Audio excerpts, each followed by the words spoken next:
Sa nakaraang kabanata, matapos ang construction ng panlabas na pader ng bahay ni Dogen, ay pumunta naman siya sa isang rift zones upang maghanap ng magbabantay sa kanyang bahay. Doon ay nakasagupa niya ang iilang Death Knight na matagumpay niyang napabagsak. Ngayon naman, sa kabanata 50, matapos talunin ni Dogen ang mga elite na Death Knight, ay matagumpay niya itong napasunod sa kanya. Dinala niya ito sa ilalim ng araw at natuwa sa kanyang tagumpay. 5 elite na mga Death Knight sa loob lamang ng 2 araw, hindi nasayang ang paghihirap ko. Bigla, ay ikinumpas ni Dogen ang kanyang kamay. Mula sa wala ay lumabas ang mga space inventory ni Dogen, at sa isang iglap ay hinigop paloob ang mga nakatayong Death Knight. Napuno ng tuwa si Dogen, sa wakas at natapos na rin ang paghahanap ng bantay. Ngunit kailangan ko rin syempre ng asong magbabantay, wika niya sa sarili. Makalipas ang ilang sandali, ay bumalik si Dogen sa isang pamilyar na kuweba. Doon, ay nakita natin ang parehong Kaserion na pinaglaruan niya dati.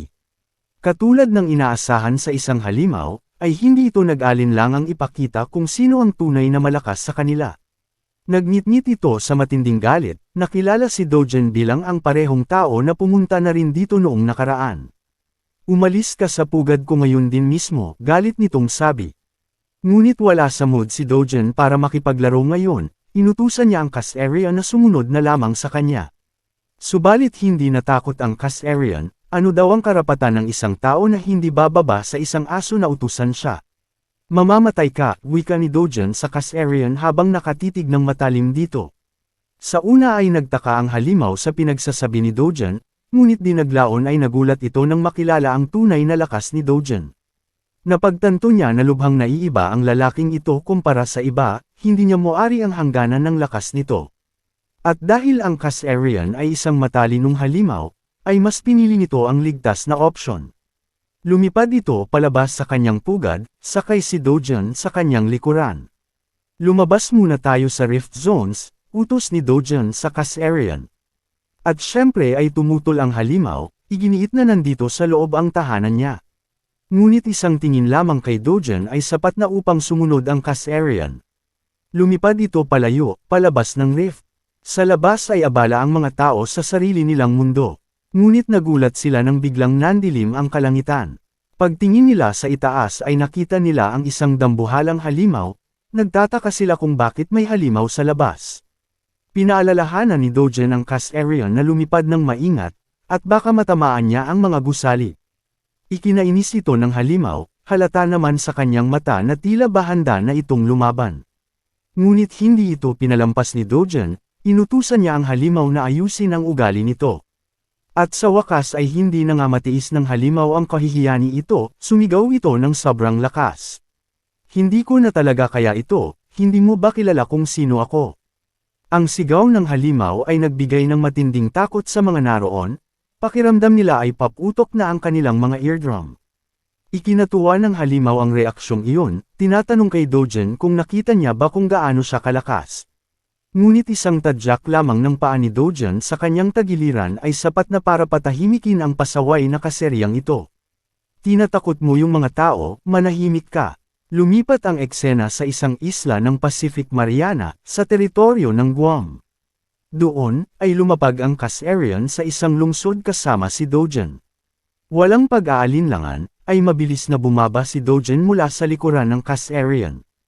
Alam na natin na lumilitaw ang Rift Zones kahit saan. Ngunit kapag ang isang Rift Zones ay lumitaw sa isang malayong isla at hindi ito naisara, ay magiging kuta ng mga halimaw ang lugar na iyon. Katulad na lamang ng nangyari sa islang ito, kung saan maraming uri ng mga halimaw mula sa rift ang nagsilabasan.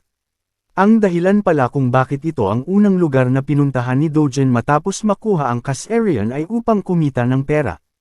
Humayo ka at maghasik ng kaguluhan, utos ni Dogen sa Kaserion. At nagsimula na ang laban, unang sumugod ang mga halimaw. Ngunit gamit ang kanyang mga pakpak, ay walang kahirap-hirap silang pinabagsak ng Kaserion. Kahit marami ang kalaban, ay hindi umatras ang Kaserion. Bakit siya atras kung siya ang parehong uri ng halimaw na nagpabagsak sa grupo ng mga hunter at iniwang sugatan ang isang S-rank? Habang abala ang Kaserion sa sarili nitong laban, ay abala naman si Dogen sa pagpulot ng mga mana stone mula sa halimaw na napaslang nito. Makalipas ang ilang araw, ay natapos na rin sa wakas ang pagpapatayo ng bahay ni Dogen. Isang basement level, 3 floors sa itaas ng lupa, at sa interior ay naka-install ang pinakabagong system. Sa labas, ay hindi makapaniwala ang lola ni Dogen. Hindi raw ito isang bahay, kundi isang palasyo. Ngunit, ang mas ipinagtataka niya, ay kung ano itong nilalang na inilagay ni Dogen sa labas ng bahay. Sa labas ng bahay, ay tahimik na natutulog ang Caesarion na para bang isang aso. Ano ito Dogen, hindi ba dapat sa probinsya ka nagpapalaki ng manok, hindi sa lungsod? Narinig itong lahat ng Caesarion, hindi makapaniwala na tinawag siyang isang manok. Bigla namang bumaba si Little Yunyong at nagtanong sa kanyang kuya kung pwede ba siyang pumasok sa loob. Pumayag naman si Dogen at sinabing pwede niyang hawakan ang kahit anong gusto niya roon. Mabilis na tumakbo si Little Yunyong papasok, kaya nag-alala ang kanyang lola na baka mad-apa siya kaya nagdesisyon siya na samahan ito. At ngayon, ay silang dalawa na lamang ang naiwang nakatayo doon. Pinutol ni Hyun Juyon ang katahimikan nang tinawag niya ang atensyon ni Dogen. Sa isang takot at hindi komportableng ekspresyon, ay sinabi niya kay Dogen na kanina pa siya may nararamdamang nakakatakot na enerhiya sa ilalim ng bahay ni Dogen. Tinanong niya kay Dogen kung maliban sa Caesarion, ay may pinapalaki pa bang ibang nilalang si Dogen. Panyanitag ni Dogen ang takot ni Juyon at sinabing hindi ito delikado kaya huwag na siyang mag-alala pa.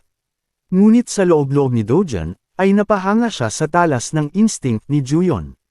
Mas matalas ito kumpara noong una, nagawa niyang maramdaman ang presensya ng mga Death Knight na nakatago sa basement. Maliban sa bagay na iyon, ay may isang bagay pa ang mas importante.